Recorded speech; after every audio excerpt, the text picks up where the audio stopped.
Assalamu alaikum, dear students. Today we are going to do text exercise of chapter Fundamental Unit of Life. तो first question जो हमारा है that is who discovered cells and how. हमने ये पढ़ा पिछले lecture में कि सेल को किसने डिस्कवर किया और कैसे डिस्कवर किया. तो किसने डिस्कवर किया? It was discovered by Robert Hooke. हाँ, तो कब डिस्कवर किया? इन 1665. हाउ, कैसे डिस्कवर किया? हाँ, तो वो हम देखेंगे. Robert Hooke discovered cells while examining a thin slice of cork through a self-designed microscope. Self-designed microscope एक था. तो thin slice of cork. He observed that the cork resembled the structure of honeycomb, consisting of numerous tiny compartments. The minuscule boxes are referred to as cells. हाँ, तो छोटे छोटे इसने compartments इसमें देखे. तो इन कंपार्टमेंट्स का नाम लेटर ऑन हमने कहा कि ये हैं सेल्स. हाँ, तो ये लैटिन वर्ड है सेल, जिसका मतलब होता है छोटे छोटे रूम्स या कंपार्टमेंट्स. दूसरा क्वेश्चन है why is the cell called the structural and functional unit of life. तो सेल को structural and functional unit life का क्यों कहा जाता है? हाँ, ये भी हमने पढ़ा. क्योंकि स्ट्रक्चरल यानी जो स्ट्रक्चर बनाता है एंड फंक्शनल वो जो भी बेसिक फंक्शंस होते हैं वो भी सेल से ही स्टार्ट होते हैं. बेसिक जो है वो सेल में होता है. तो आंसर आएगा cells form the structure of an entity. A group of cells form a tissue further an organ and ultimately an organ system. पहले सेल्स जो हैं, सेल्स क्या बनाते हैं? टिश्यू बनाते हैं. टिश्यू मिलके ऑर्गन बनाते हैं और ऑर्गन जो है फिर ऑर्गन सिस्टम बनता है. हाँ, तो यही they perform fundamental functions and life processes such as respiration, digestion, excretion, etc. in both unicellular and multicellular entities. They perform all the activities independently. Hence, cells are referred to as structural and fundamental unit of life. हाँ, तो इसका जो पूरा नतीजा निकलता है कि cell जो हैं, क्योंकि पूरा स्ट्रक्चर जो है, बेसिक जो चीज़ है जिससे कोई भी बड़ा स्ट्रक्चर बनता है वो सेल्स हैं.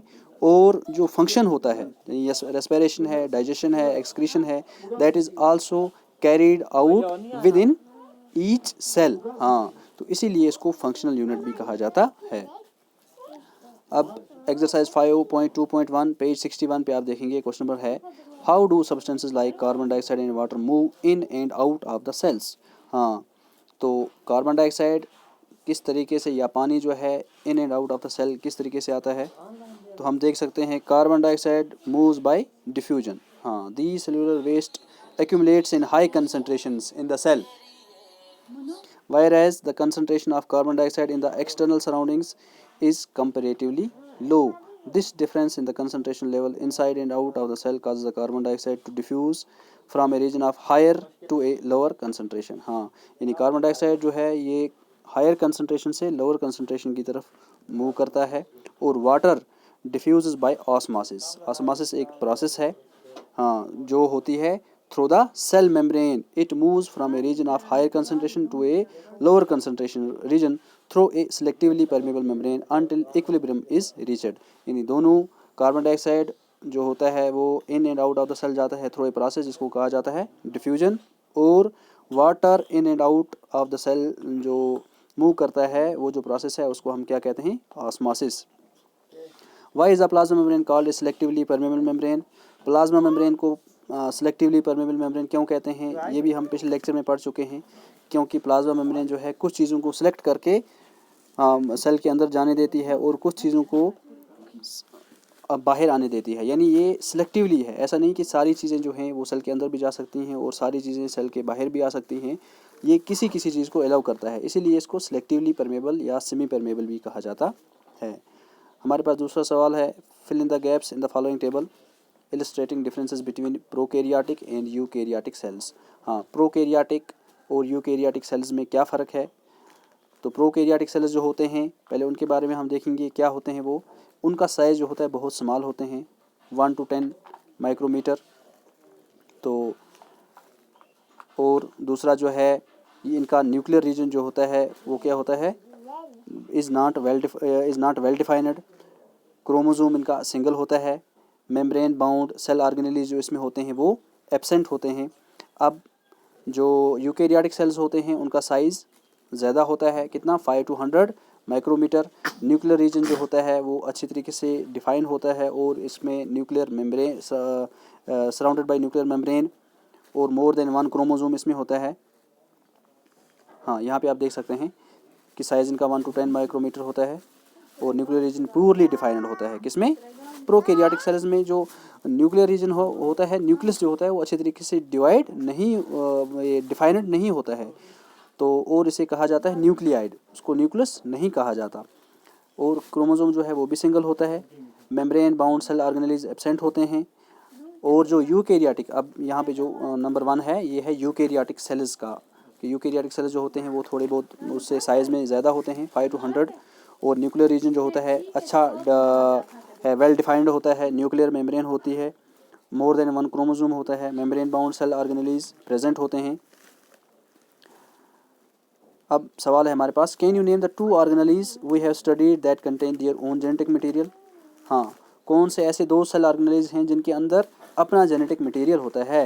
हाँ, तो कौन कौन से हैं? That is mitochondria and plastids. हाँ, 2 ऐसे न्यूक्लियर ऑर्गेनेलीज होते हैं, सेल ऑर्गेनेलीज होते हैं जिनके अंदर अपना जेनेटिक मटेरियल पाया जाता है, तो वो है mitochondria and plastids.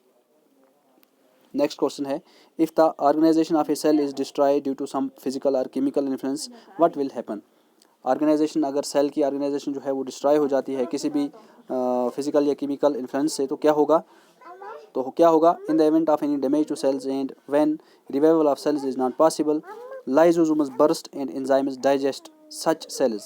This is why lysosomes are often referred to as suicide bags. हाँ, तो जब कोई डैमेज हो जाता है सेल को तो उसका रिवाइवल जो है वो फिर पॉसिबल नहीं होता, तो फिर सेल के अंदर जो लाइसोसोम्स होते हैं वो बर्स्ट हो जाते हैं और एंजाइम्स जो होते हैं, और ये लाइसोसोम्स जो होते हैं ये डाइजेस्ट कर जाते हैं ऐसे सेल्स को, इसलिए इनको सुसाइड बैग्स भी कहा जाता है। हाँ, तो अब हमारा नेक्स्ट क्वेश्चन भी यही है कि लाइसोसोम्स को सुसाइड बैग्स क्यों कहा जाता है। तो इसका आंसर पहले वाले सवाल के साथ मिलता है कि जब कभी डैमेज हो जाता है किसी भी सेल को तो उसका रिवाइवल जो है वो पॉसिबल नहीं होता, इसलिए ये लाइसोसोम जो होते हैं ये बर्स्ट हो जाते हैं, एंजाइम्स रिलीज हो जाते हैं और ये उस सेल को डाइजेस्ट कर जाते हैं। Where are protein synthesised in the cell, तो ये भी हमने पढ़ा है, क्योंकि एंडोप्लाज्मिक रेटिकुलम के बारे में जब हमने पढ़ा तो हमने देखा कि 2 टाइप्स के एंडोप्लाज्मिक रेटिकुलम होते हैं, that is rough endoplasmic reticulum and smooth endoplasmic reticulum. और जो रफ एंडोप्लाज्मिक रेटिकुलम जो है उसको रफ क्यों कहा जाता है? Because of presence of ribosomes, और जो राइबोसोम्स होते हैं they are the site of synthesis of proteins. तो ये हमारा सवाल यही है कि प्रोटीन्स जो हैं वो कहाँ पे सिंथेसाइज होते हैं सेल में, तो हम कहीं हमारा जवाब होगा protein synthesis in cells takes place in ribosomes. Hence, ribosomes are also referred to as protein factories. Ribosomes are particles that are found attached to the rough endoplasmic reticulum. तो इसी के साथ हमारा आज का चैप्टर ख़त्म होता है। दीजिए इजाज़त, खुदा हाफिज़। अस्सलाम वालेकुम जी, खैर है।